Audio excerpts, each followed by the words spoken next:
Hello mga ka-maestro, welcome back to my channel and isang coffee talk session na naman tayo ngayong araw. But before that, nagpapasalamat ako doon sa kay traveling architect na vlog na feature tayo, no? Yung coffee talk with maestro na feature doon sa kanyang vlog with other architects vlogger, no? So I'm flattered, no? And medyo nakilig tayo ng kaunti dahil nasama tayo doon sa mga bigating architect vlogger na mga Filipino. Thank you very much the traveling architect, and it's an honor na napasama doon sa list ng mga Pinoy architect vlogger. Okay? So, ang pag-uusapan natin ngayon is yung basis ng architect's fee. Pag ikaw ay gumamit ng recommended architects fee ng United Architects of the Philippines, yung percentage base, kung ito ba ay based sa actual project construction cost or ito ay based sa architects estimated cost. Magkakaiba kasi, no? Iba yung actual, iba yung estimated project cost lang na sinabit mo sa owner. So saan ba ang basis ng architects fee? But before that, if you are not yet a subscriber to my channel, mayroon tayong matandang kasabihan, no? Hiniram ko to kay Ayan How, na ang mag-like, mag-share, mag-subscribe ay sisortehin, at ang hindi mag-skip ng ads ay mas lalong sisortehin. Okay? So, huwag mag-skip ng ads.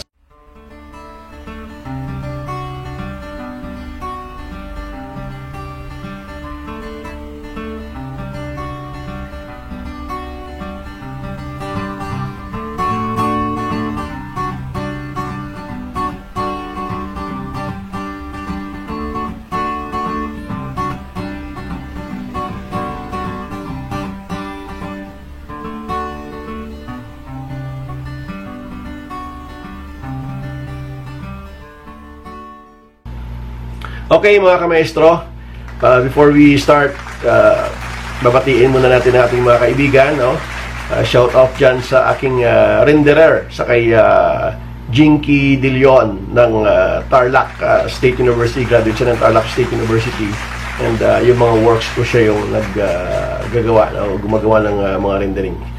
And then shout out din kay Architect Jessa Puresa ng Batangas City, and of course she's my colleague sa Philippine Institute of Architects. And shout out din sa kay Architect Edo Cortez, and sa wife niya, sa kay Merl David Cortez, no? Si Merl dati kong naging estudyante sa review, no? And of course nagpasalamat ako doon sa kay Architect Ronald Buenaflor sa pag-invite niya sa akin na mag-collab kami nung isang araw, or I think that was Saturday, no? Nag-collaboration kami, and I think na-post niya na yung video, no? Nahaluan naman ako ng kahit paano ng kanyang mga jokes, no? Hindi nagiging serious nung time na yun si Maestro. Okay? So, Architect Ron, thank you very much, and I'm encouraging and inviting my subscribers to subscribe also to Architect Ronald channel, and to the channel of the Traveling Architect. Okay? So, let's start with the discussion. Ang topic natin is architect's fee, pagka percentage base, saan ba dapat nakabase? Will it be on the actual project construction cost, or on the architect's estimated cost? Kasi marami nagtatanong, Sir, saan ba talaga nagba-base? On the actual or on the estimated project cost? Well, depende sa iyong agreement with the owner. Kung yung offer mo sa owner, for example, nag-submit ka ng iyong service proposal, at ang nilagay mo sa iyong service proposal is based on architect's estimated project cost. Pag sinabi natin estimated project cost, it is only within the purview of the architect's estimate nung time na na-present niya sa client ang proposed project, and not on the actual project construction cost. Pero kung ang iyong service proposal naman, for example, nag-submit ka sa kay owner, and ang nakalagay doon is yung architect's fee based on the actual construction project cost, then kailangan muna magkaroon ng final account sa completion ng project and makita doon yung actual construction project cost and mag-a-adjust ang architect's fee ng isang architect. Yan ay kung yan ang nakalagay sa inyong kontrata. So yung kontrata pa rin between owner and the architect ang magmamatter kung ano yung wordings doon sa contract. So hindi pwedeng mag-assume, kailangan i-revisit kung ano yung terms sa isang kontrata na execute and na-agree between the architect and the owner. Okay? So ngayon, ang isang tanong is that, sir, paano, for example, kung ang aming kontrata ni owner is based on actual project construction cost, yan ba'y kasama yung adjustment ng variation orders and change orders? Example, nagkaroon ng escalation cost. Kasama ba yon sa pag-a-adjust ng aking architect's fee? Dahil ang agreement namin sa kontrata is based on actual project construction cost? Well, the answer is yes. Okay? Kung halimbawa, meron kang estimated project cost na amounting to 5 million and during progress of the works, no, nagkaroon ka ng adjustment during construction. For example, yung contractor ay nakapag-claim sa kay owner ng adjustment due to escalation or variation orders and change orders, and umakyat yung project cost, for example, from 5 million naging 6 million. So yung architect's fee mag-a-adjust based on the 6 million dahil yun ang actual project construction cost. Hindi naman nakalagay na based on architect's estimated cost only before construction. So mag-a-adjust din yung architect's fee, no? Pero well, syempre minsan mahirap sumingil, no, pagdating sa dulo. Yun ang nagiging problema natin, lalo na we engage in a private contract, no, with the private owner. Sa government siguro mas madaling maningil, no, dahil well, makikita naman ng commission on audit. Pero pagka private owner, well, makikipagtalo ka pa minsan, no? And of course, kung gusto mo talaga masingil, paabot kayo sa court. Ang problema dyan later on is masisira ka rin sa kliyente, no? Alam naman natin pagka private owner minsan, lalo na kung pagdating sa dulo medyo gipit na rin sa budget yung owner, no? Kung government yan at meron namang appropriations of funds, so pwedeng singilin, no, sa gobyerno, no, dahil yan ay talagang may pondo. Pero hindi ko sinasabi na hindi natin sisingilin yung private owner kung kinakailangan, no? Ang next na tanong is that, sir, paano kung nagkaroon ng adjustment sa cost pero wala namang ginawa si architect na, no, wala naman siyang mga drawings na ginawa during escalation cost, kailangan pa rin bang mag-adjust sa actual construction project cost na base ang ating architect's fee? Well, nasa sayo na yan kung sisingilin mo. Pero as a general rule, pagka nagkaroon ng escalation cost, kahit wala kang ginawa sa portion na nagkaroon ng escalation cost, walang shop drawings, walang kung ano-anong drawings na sinabit pa, sisingilin mo pa rin, no, as a general rule. Okay? So, meron isang case, no, to answer and verify that questions na ito talaga ay sasagot doon sa issue ng fee sa actual project construction cost. Ito yung case ni Makasait versus Court of Appeals, no? And magandang kaso siya, no, dahil it really refers to an architect's fee, no? So, basahin natin kung ano yung sinasabi ng kaso ni Makasait versus Court of Appeals. Ang facts of the case dito sa case ni Makasayit is that noong September 15, 1977, ang respondent dito si Philippine Tourism Authority, no? So si Philippine Tourism Authority entered into contract with Makasayit on the project design and management services, no, for the development of the Zamboanga Golf and Country Club. So ang project is Zamboanga Golf and Country Club, and design management services ang inoffer ni Architect Flavio K. Makasayit. So nagkaroon ng kontrata, and then ang charge ni Architect Flavio Makasayit is 7% of the actual construction cost. So take note, ang nakalagay sa kontrata malinaw na actual construction cost. Okay? So sa Article 4 ng kontrata, nakalagay doon ang title ng Article 4 nila is professional fee. Nakalagay doon ang wordings, no?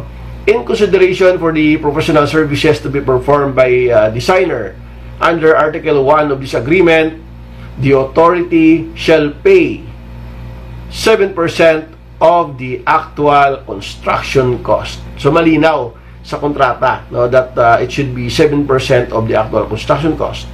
And in addition, a schedule of payments was provided for while the construction was in progress and up to its completion date. So ang terms of payment dito is nasunod doon sa UAP documents, yung staggered percentage, no, and nakalagay doon sa payment na upon execution of the agreement but not more than 15 days, a minimum equivalent to 10% of the professional fee as provided in Article 4, computed upon a reasonable estimated construction cost of the project. So, doon muna sila sa estimated construction cost dahil tumatakbo pa yung project, and of course, later, magkaroon ng final account.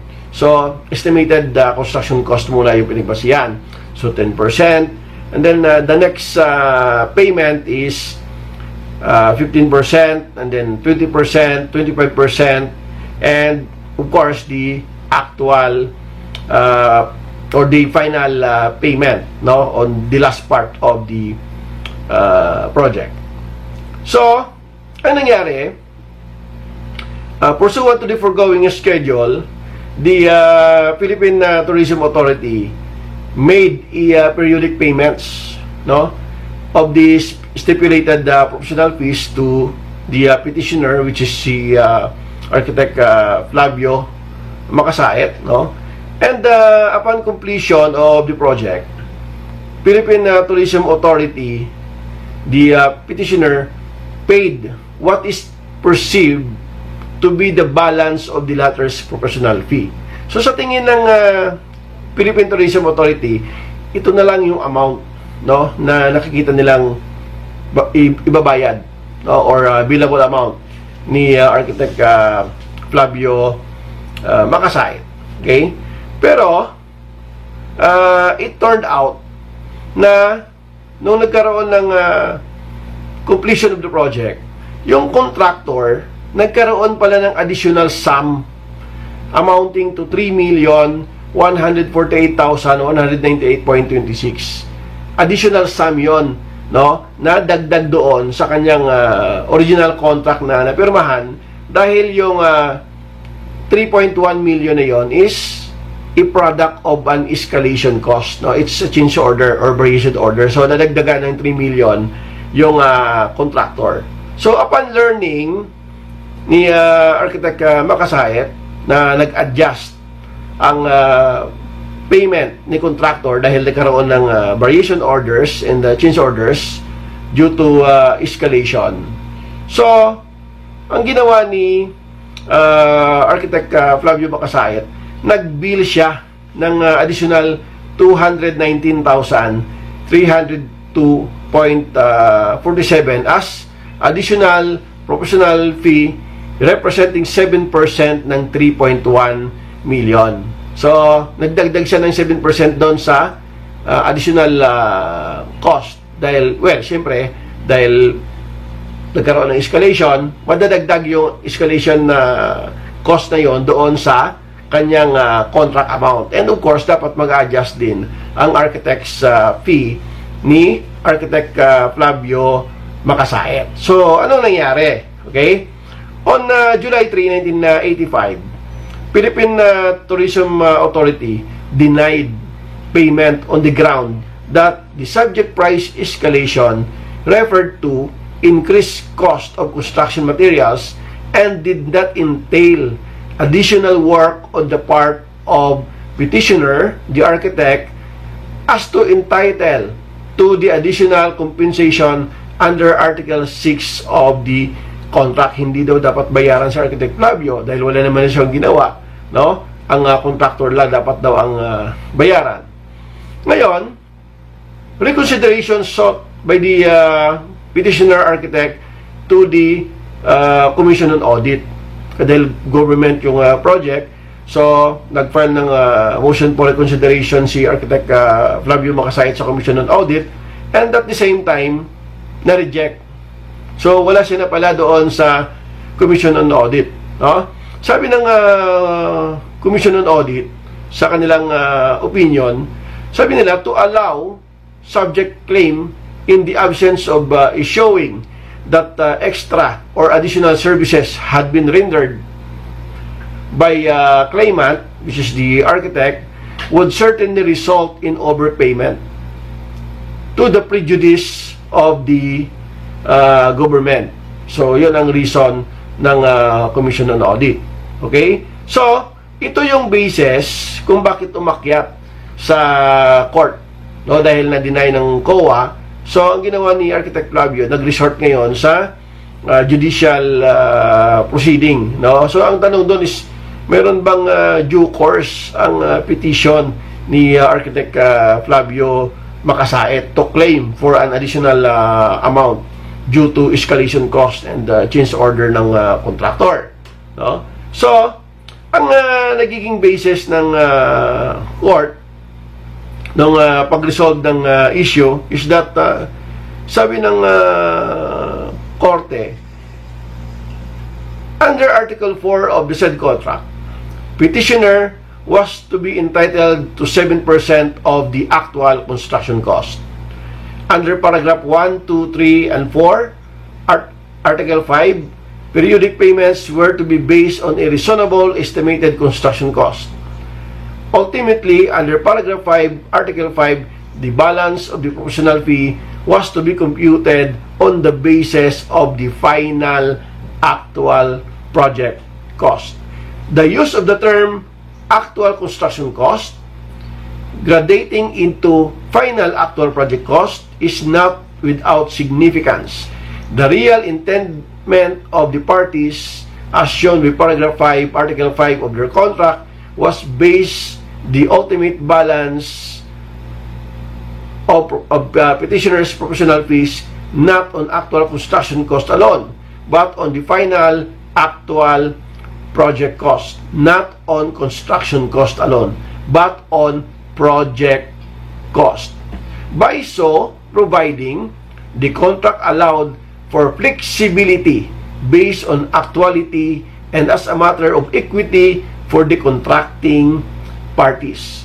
For evidently, the final actual project cost would not necessarily tally with the actual construction cost initially computed.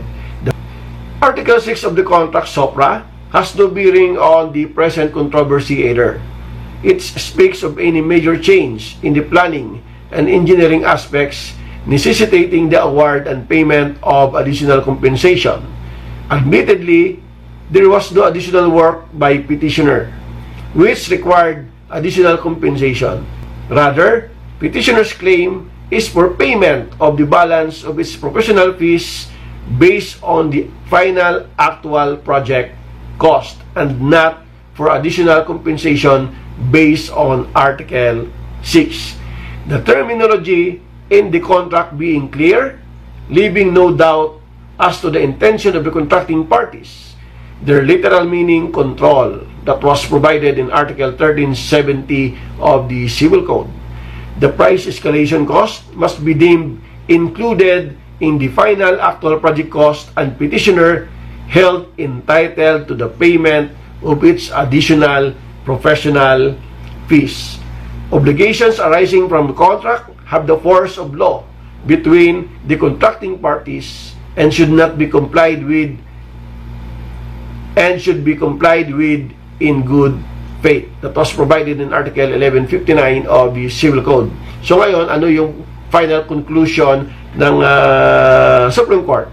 Sabi ng court, wherefore, the ruling of Respondent Commission on Audit is hereby set aside, and Respondent Philippine Tourism Authority is hereby ordered to pay petitioner, which is the architect, the additional amount of 219,302.47 to complete the payment of its professional fee under their contract for project design and management services. So ordered.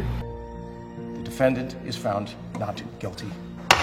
So nakasingil si Architect Flavio Makasait. No, ayun ang sinabi ng korte dahil malinaw sa kontrata na nakalagay doon that the architect's fee of the architect is based on the actual project construction cost and not only on the estimated construction cost. Okay? So, take note guys, ang kailangan tingnan palagi is what is clear on the wordings of the contract dahil doon lang din magbe-base because the contract is the law between two contracting parties, the architect and the owner. So, if it is clear in the contract, dapat you have to literally interpret it in the meaning and wordings clear between parties. Okay? So, yun ang nangyari dito and nakasingil yung architect. So, hope that this case gives you another lesson, no? Kung